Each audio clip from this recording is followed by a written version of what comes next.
ఉన్నటువంటి CM relief fund సంబంధించినటువంటి చెక్కులను ఈరోజు మండల వ్యాప్తంగా 5,21,500 రూపాయల వ్యయంతో ఈరోజు చెక్కుల పంపిణీ కార్యక్రమం చేస్తూ ఉన్నారు. అదేవిధంగా ఈరోజు ఏదైతే చెక్కులు తీసుకుంటున్న ఎవరైతే లబ్ధిదారులు ఉన్నారో మీరు మిమ్మల్ని ఒక్కటే కోరుతా ఉన్నా, సంవత్సరం లోపల ఒక 10 మందికి మీరు ఈ స్కీమ్ ఉందని చెప్పండి. ఒక 10 మందికి మీరు చెప్పడం వల్ల ఎందుకంటే ఏదైనా నిరుపేదలు కార్పొరేట్ హాస్పిటల్లో ట్రీట్మెంట్ చేసుకుంటే ముఖ్యమంత్రి సహాయ నిధి నుండి డబ్బులు వస్తాయి, నాకు వచ్చిందని మీరు చెప్పగలిగితే ఎక్కువ మందికి మన ప్రభుత్వం సహాయం అందించే అవకాశం ఉంటుంది. కాబట్టి దీన్ని మీరు పరిగణలోకి తీసుకొని మీరు కూడా ఒక 10 మందికి చెప్పే విధంగా సంవత్సరం పాటు చెప్పాలని చెప్పేసి నేను కోరుతా ఉన్నాను. అదేవిధంగా ముఖ్యంగా మరి మండల హెడ్ క్వార్టర్ అయిన దసరాపేటలో వాస్తవానికి కొత్తగా ఏదైతే సెంట్రల్ లైటింగ్ పనుల నిమిత్త పనులు జరుగుతూ ఉన్నాయో ఈ మండల హెడ్ క్వార్టర్ అద్భుతంగా చేసేటటువంటి కోణంలో భాగంగా గతంలో వచ్చినటువంటి ఫండ్స్, అదేవిధంగా గతంలో ఉన్నటువంటి రూపకల్పనలో ప్రణాళిక కాకుండా కొత్తగా ఇంకా అధునాతంగా ఇంకా వేరే కోణంలో చేరని ఆలోచనతో, మంచికి చేరని ఆలోచనతో మరి నేను చేపట్టిన కార్యక్రమంలో భాగంగా చేసే పనిలో కొద్దిగా జాప్యం జరుగుతూ ఉంది. ఎందుకంటే గతంలో ₹1 కోటి వ్యయంతో ఉన్నటువంటి ఏదైతే మనం సెంట్రల్ లైటింగ్ ఒక షిఫ్టింగ్ ఏదైతే ఉందో దాన్ని మళ్ళీ నేను మాడిఫికేషన్ చేసుకుని ఇంకా ₹9 కోట్ల నేను శాంక్షన్ తీసుకురావడం జరిగింది.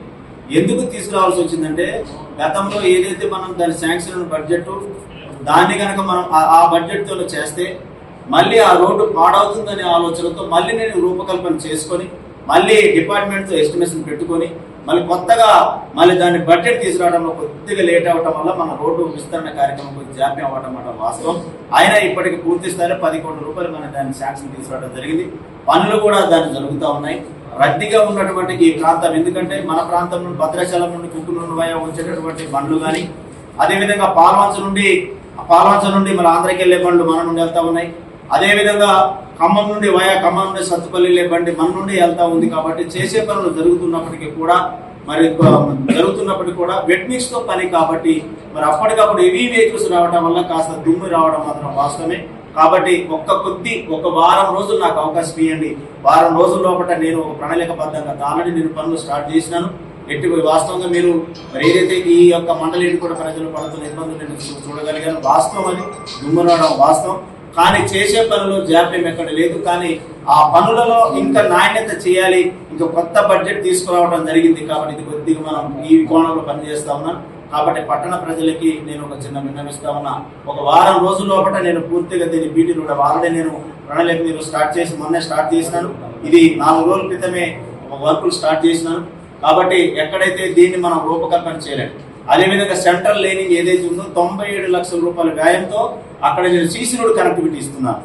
ఎందుకంటే బీటీ రోడ్డు పెట్టడం వల్ల ఒక వెహికల్ కార్నర్ తిరగడం వల్ల ఇబ్బంది అయితే ఆలోచనతో మళ్ళీ నేను దాని స్పెసిఫిక్ గా ఇదే కాకుండా ₹90 లక్షల మళ్ళీ నేను శాంక్షన్ తీసుకురావడం జరిగింది.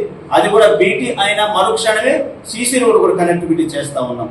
ఆ సెంట్రల్ లైనింగ్ లో ఏదైతే డివైడర్ దగ్గర ఏదైతే ఉందో దాన్ని కూడా కొంత డిస్మెంటల్ చేయాలి. దాన్ని చేస్తే ఎందుకంటే వెహికల్ లోపలికి వెళ్ళాలి. కాబట్టి ఈ ప్రణాళికలో మనం టెక్నికల్ శాంక్షన్ కొరకు మనం కొద్దిగా ఆగడం జరిగింది.